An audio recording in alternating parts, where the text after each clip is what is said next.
Bonjour à tous, dans cette vidéo nous allons faire 3 exercices sur le théorème des valeurs intermédiaires. Dans le premier exercice, on nous dit qu'on considère la fonction f qui est définie sur l'intervalle moins 1, 3 par f de x qui est égal à 2 cinquièmes de x puissance 5 moins 8x carré moins 3.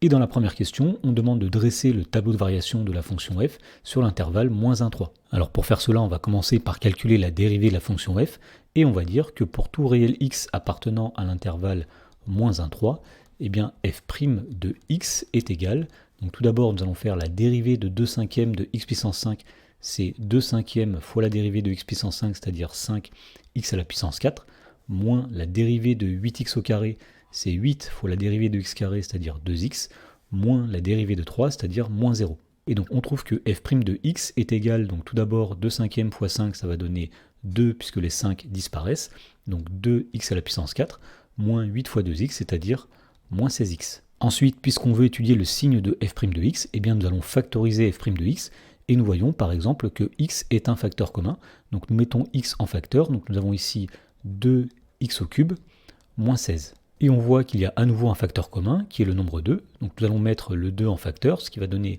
2x, facteur de x au cube moins 8. Et donc pour étudier les variations de f, nous allons faire un tableau, donc dans la première ligne nous allons mettre la variable x, qui va de moins 1 jusqu'à 3, puisqu'on veut les variations de f sur l'intervalle moins 1, 3. Alors il nous faudra le signe de la dérivée, le signe de f' de x, et pour avoir le signe de f' de x, eh bien il nous faudra le signe de chacun de ces facteurs, c'est-à-dire 2x tout d'abord, et ensuite x au cube moins 8. Et enfin, on en déduira les variations de la fonction f. Alors commençons par étudier le signe de 2x. Pour cela, on va chercher quand est-ce que 2x est par exemple positif. Donc on va résoudre l'inéquation 2x supérieur ou égal à 0. Alors en divisant des deux côtés par 2, eh bien, on va obtenir que x est supérieur ou égal à 0 sur 2. Alors ici, nous n'avons pas changé le sens de l'inégalité puisque nous avons divisé par 2 qui est positif.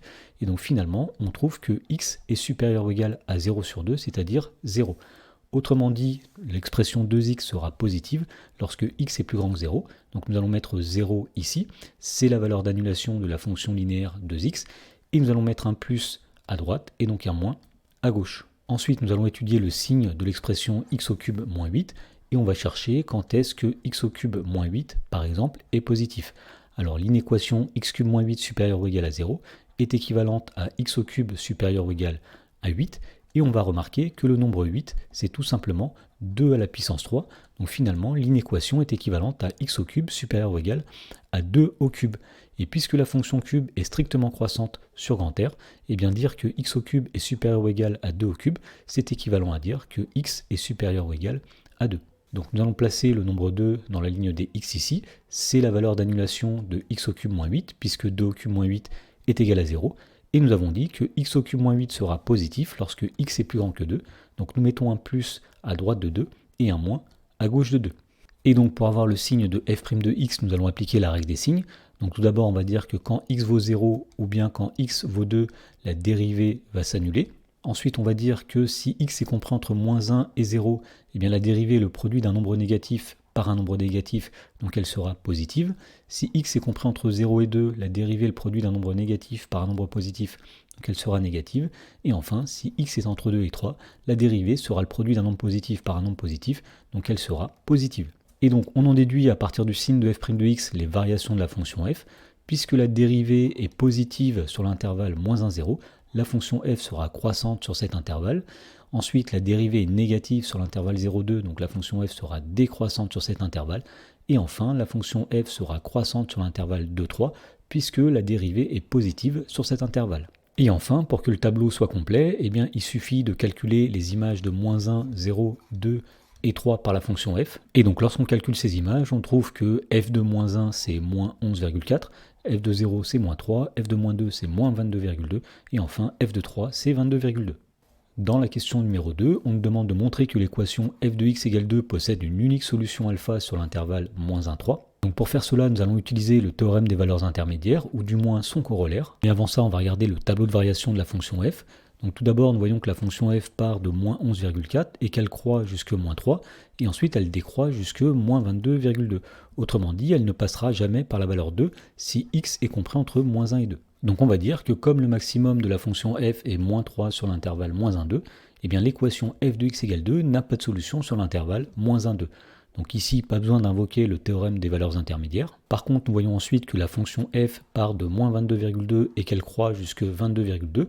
Donc il y a un moment où elle va passer par la valeur 2. Et donc pour le prouver, nous allons appliquer le corollaire du théorème des valeurs intermédiaires. Et donc pour appliquer ce théorème sur l'intervalle de 3, il y a trois choses qu'il va falloir citer. Donc tout d'abord le fait que la fonction f est continue sur cet intervalle, le fait qu'elle est strictement monotone sur cet intervalle, et enfin le fait que le nombre 2 est compris entre f de 2 et f de 3. Donc on va commencer par dire que la fonction f est continue sur l'intervalle de 3 puisque la fonction f est une fonction polynôme et on sait que les fonctions polynômes sont continues sur les ensembles où elles sont définies. Ensuite on va dire que la fonction f est strictement croissante sur l'intervalle de 3 comme nous l'avons prouvé dans le tableau de variation. Et enfin on va dire que le nombre 2 est compris entre f de 2 et f de 3. Le nombre 2 appartient à l'intervalle f de 2, f de 3 puisque f de 2 c'est moins 22,2. Et f de 3, c'est 22,2. Et donc de tout ça, on peut dire que d'après le corollaire du théorème des valeurs intermédiaires, eh bien l'équation f de x égale 2 possède une unique solution qu'on va appeler alpha, qui est comprise dans l'intervalle de 3. Et donc si on devait représenter alpha, il serait situé ici. Dans la question numéro 3, on demande de déterminer à la calculatrice un encadrement de alpha à 10-2 près. Alors pour faire cela, on va utiliser une calculatrice Texas Instruments, mais si vous souhaitez savoir faire ça avec une calculatrice Casio ou Numworks, je vous ai mis des liens vers des vidéos qui expliquent cela dans la description de la vidéo. Alors la première chose que nous allons faire, ça va être d'aller dans le menu f de x pour saisir l'expression de la fonction, donc 2 cinquièmes de x puissance 5 moins 8x carré moins 3. Ensuite, nous allons aller dans le menu def table en appuyant sur seconde fenêtre. Alors puisqu'on sait que le nombre alpha est compris entre 2 et 3, nous allons mettre un début de la table à 2. Et on va commencer par mettre un pas de 1 dixième, c'est-à-dire 0,1. On valide et ensuite nous allons aller dans le menu table en faisant seconde graphe. Et on va chercher quand est-ce que les images ici passent de en dessous de 2 à au-dessus de 2, puisque alpha c'est la valeur telle que f de x égale 2. Donc on voit ici que f de 2 c'est moins 22,2, etc. Et nous voyons que nous passons de en dessous de 2 à au-dessus de 2 lorsque x est passé de 2,7 à 2,8. Autrement dit, le nombre alpha est compris entre 2,7 et 2,8. Donc pour préciser cet encadrement, nous allons retourner dans le menu def table. Donc nous faisons seconde fenêtre. Et cette fois-ci, nous mettons un début de la table à 2,7 et un pas qui sera de 1 centième cette fois-ci, c'est-à-dire 0,01. Et on recommence, on appuie sur seconde graphe. Et on cherche à nouveau quand est-ce que les valeurs de f de x passent de en dessous de 2 à au-dessus de 2. Et nous voyons que c'est quand x passe de 2,78 à 2,79. Autrement dit, un encadrement de alpha à 10-2 près, ce sera alpha plus grand que 2,78 et plus petit que 2,79. Dans l'exercice suivant, on nous dit soit f, la fonction définie sur l'intervalle moins 2 plus l'infini, par f de x qui est égal à x au cube moins 6x plus 1. Et dans la première question, on demande de justifier que l'équation f de x égale 0 admet au moins une solution dans l'intervalle moins 2, 2. Alors pour faire cela, on va appliquer tout simplement le théorème des valeurs intermédiaires.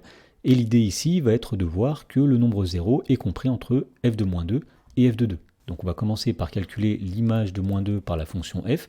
Pour cela, nous allons remplacer tous les x par moins 2. Autrement dit, nous allons avoir ici moins 2 au cube, moins 6 fois moins 2 plus 1. Et on trouve finalement que f de moins 2 est égal à 5. Donc de la même façon, on va calculer f de 2 en remplaçant x par 2. Autrement dit, ça va donner 2 au cube moins 6 fois 2 plus 1. Et on trouve finalement que f de moins 2 est égal à moins 3. Donc pour appliquer le théorème des valeurs intermédiaires, il y a deux choses à dire ici. Premièrement, la fonction f est continue sur l'intervalle moins 2, 2. Et deuxièmement, on va dire que le nombre 0 est compris entre f de moins 2 et f de 2. Puisque en effet, f de 2 c'est moins 3, f de moins 2 c'est 5, et donc 0 est bien compris entre moins 3 et 5. Et donc on en déduit, d'après le théorème des valeurs intermédiaires, que l'équation f de x égale 0 possède au moins une solution dans l'intervalle moins 2, 2. Il se pourrait qu'il y en ait même plusieurs. Dans la question 2a, on nous demande de montrer que la fonction f est strictement croissante sur l'intervalle 2 plus l'infini. Et donc pour faire cela, on va commencer par calculer la dérivée de la fonction f sur l'intervalle 2 plus l'infini. Et donc on va dire que pour tout x appartenant à cet intervalle, eh bien f' de x, ce sera, donc tout d'abord la dérivée de x au cube, c'est 3x au carré, moins la dérivée de 6x, c'est tout simplement 6, plus la dérivée de 1, c'est-à-dire plus 0. Alors pour avoir les variations de la fonction f, il nous faut le signe de la dérivée, et donc nous allons commencer par factoriser f' de x. Donc on remarque que 3 est un facteur commun, et donc f' de x, c'est 3 facteurs de x carré moins 2. Et on peut factoriser encore cette expression en disant que x carré moins 2, c'est pareil que x carré moins racine de 2 au carré. Et si on applique l'identité remarquable qui dit que a carré moins b carré, c'est a moins b facteur de a plus b, eh bien on obtient ici 3 facteurs de x moins racine carrée de 2, facteur de x plus racine carrée de 2. Donc nous avons ici les racines du trinôme f' de x qu'on aurait pu retrouver tout simplement en calculant un discriminant et en utilisant les formules sur les racines. Et donc à partir de tout ça, on peut faire le tableau suivant. Donc dans la première ligne, nous allons mettre x qui va de moins 2 jusque plus l'infini, puisque la fonction f est définie sur moins 2 plus l'infini.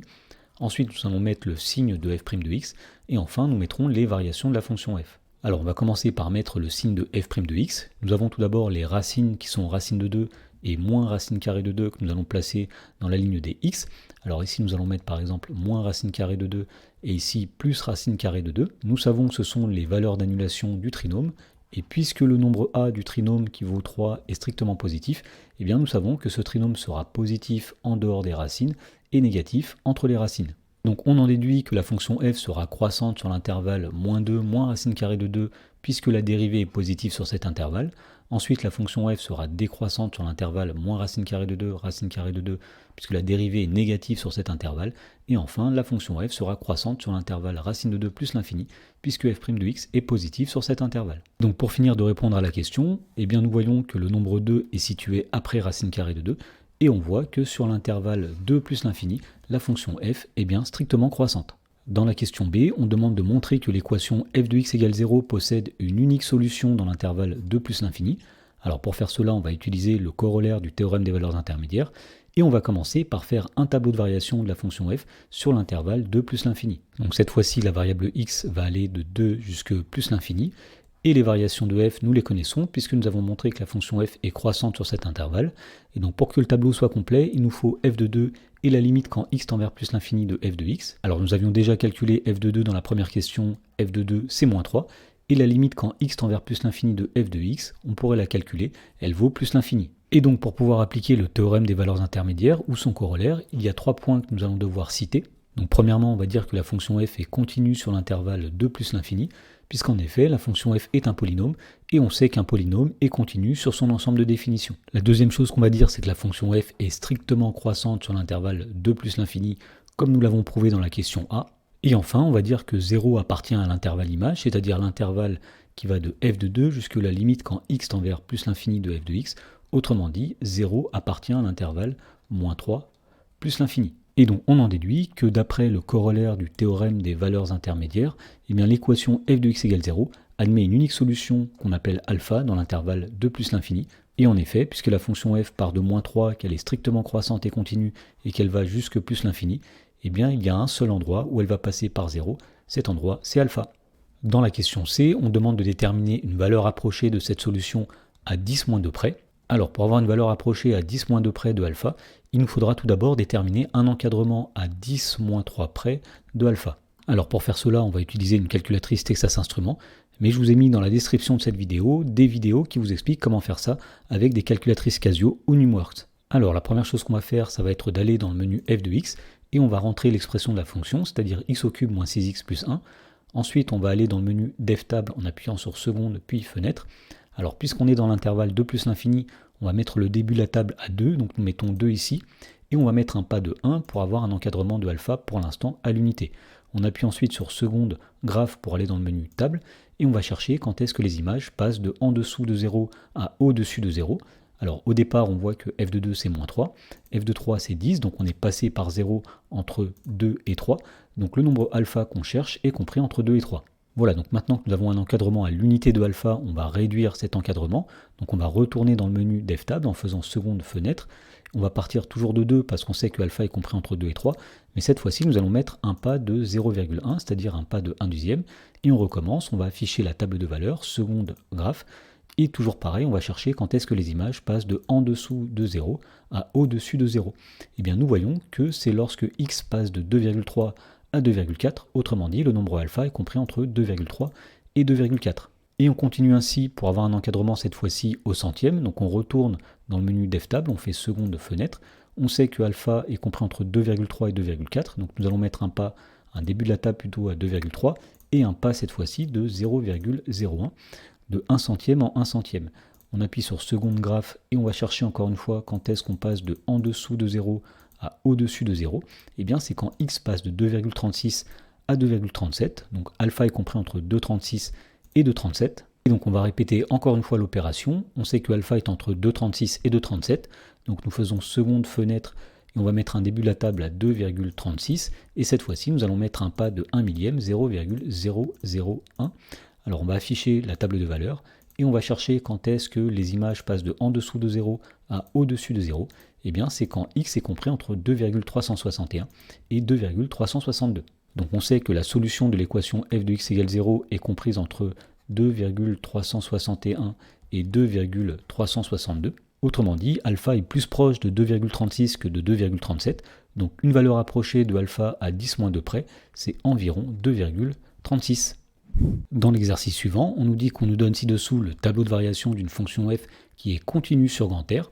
Donc ici nous avons le tableau de variation de f, et on nous dit soit m un nombre réel, et on nous demande de discuter, suivant les valeurs de m, du nombre de solutions de l'équation f de x égale m. Donc pour bien comprendre, par exemple, si le nombre m est égal à 1, eh bien nous voyons que la fonction f qui part de plus l'infini et qui va jusqu'à moins 2 va passer une première fois ici par 1, ensuite elle va de moins 2 jusqu'à 0, elle ne va pas passer par 1, ensuite elle va aussi de 0 jusqu'à moins 2, elle ne passera pas non plus par 1, et enfin elle va de moins 2 jusqu'à 5, donc elle va passer une fois aussi par 1. Donc quand m est égal à 1, eh bien l'équation f de x égale m possède exactement deux solutions. Et donc dans le cas général, on va commencer par donner une représentation graphique de la fonction f pour bien fixer les idées. Et donc on a représenté ici en rouge une courbe possible de la fonction f. Et donc voici le nombre de solutions en fonction du nombre m. Donc tout d'abord, si le nombre m est strictement plus petit que moins 2, c'est-à-dire si le nombre m est situé dans cette portion-là, eh bien l'équation f de x égale m n'a pas de solution, puisqu'effectivement, si nous prenons un nombre m dans cet intervalle, eh bien nous voyons que ce nombre-là n'aura pas d'antécédent. Ensuite, si le nombre m est égal à moins 2, eh bien nous voyons que l'équation possède exactement deux solutions, puisqu'effectivement, nous voyons que le nombre moins 2, lui, a exactement deux antécédents par la fonction f. Ensuite, si le nombre m est strictement compris entre moins 2 et 0, c'est-à-dire si m est compris dans la portion qui est hachurée ici, eh bien l'équation possédera exactement 4 solutions, puisqu'en effet, nous voyons ici que eh bien, le nombre m possédera 1, 2, 3, 4 antécédents par la fonction f. Ensuite, si m est égal à 0, l'équation f de x égale m possède exactement 3 solutions, puisque nous voyons ici qu'effectivement, les antécédents de 0 sont au nombre de 3, il y en a un ici et un ici. Ensuite, si le nombre m est strictement compris entre 0 et 5, c'est-à-dire si m est compris dans la portion qui est hachurée ici, eh bien l'équation possédera exactement deux solutions, puisqu'en effet, nous voyons que le nombre m aura exactement deux antécédents par la fonction f dans ce cas-là. Et pour finir, on va dire que si m est supérieur ou égal à 5, eh bien l'équation possédera une unique solution. Effectivement, si m est supérieur ou égal à 5, nous voyons ici que m aura un unique antécédent par la fonction f.